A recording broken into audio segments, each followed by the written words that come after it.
Chapter 14, getting to goal weight. What's that all about?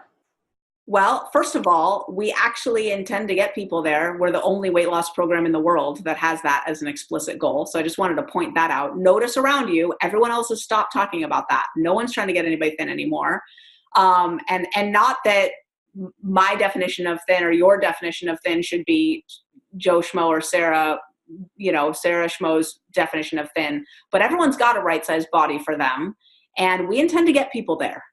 So that's the first thing. And then the second thing is, how do you land the plane, right? Which I think is what the next chapter is about. Why don't we talk about the next chapter as well in the same breath? All right, chapter 15, conclusion, living happy, thin, and free. Yeah, okay. So getting to goal weight then is actually about maintenance and landing the plane. So I didn't know my own book. I wrote it years ago.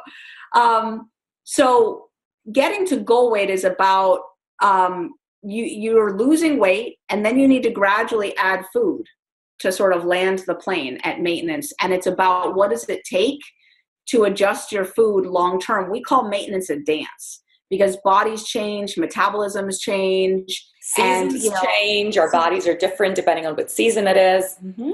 Totally. So that's what that chapter is about. The conclusion, living happy, thin, and free, sort of wraps it up, sums it up. And then also I talk about those three components: happy, thin, and free. In happy, I talk about the neuroscience of why your mood's going to lift and how bright line eating is, a really good way to lift depression. I used to be on heavy doses of antidepressants. I'm on none anymore. And I'm not here to tell anyone to rush and get off their meds. Be sure to work with your doctor. I'm not an MD. I'm a PhD, not an MD. Big difference.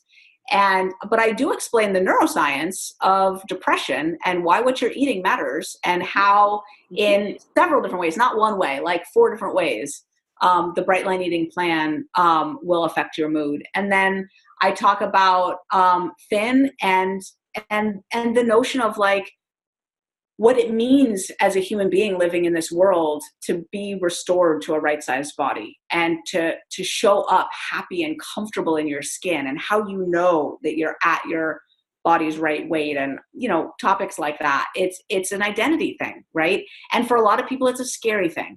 What do you do with that attention? What do you do with those people coming on to you?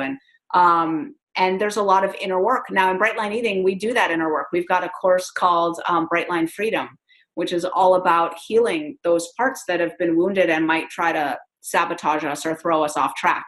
There's a lot of reasons why people have chronically not allowed themselves to live in a right-sized body. And we address that in Bright Line Eating. That's not all in the book, but that's in our courses. And then free, right? That it's not a diet. It's about freedom from food obsession, freedom to live in a right-sized body. And Lena, you'll love this, because ultimately my mission is just like you, to help 1 million people to get down to goal weight and then live at goal weight for the rest of their lives. And then to do what they're meant to do on this planet. Like, I just have this feeling like myself, when I was overweight, and so many people, like, losing weight is the first thing on the to-do list when they get all motivated to self-actualize and live a better, brighter life. And so I believe that the person who's going to figure out cold fusion or how to desalinate water, they're busy right now starting the Atkins diet for the 4th time, right? Like, It's like, so we need to unleash all the human potential that's packed under all those pounds, so that people can be contributing their gifts to the world fully. Absolutely. Kind of thinking about what they've eaten or not eaten, whether they're on their plan or off their plan, how many miles, how many calories, how many pounds. Like, we need to. It's a shackle. It's a shackle that holds you down and prevents you from really being who you were meant to be on this planet. And It's such a shame. It's such a shame. And it's sad, because it's only because we live in a life of abundance, right?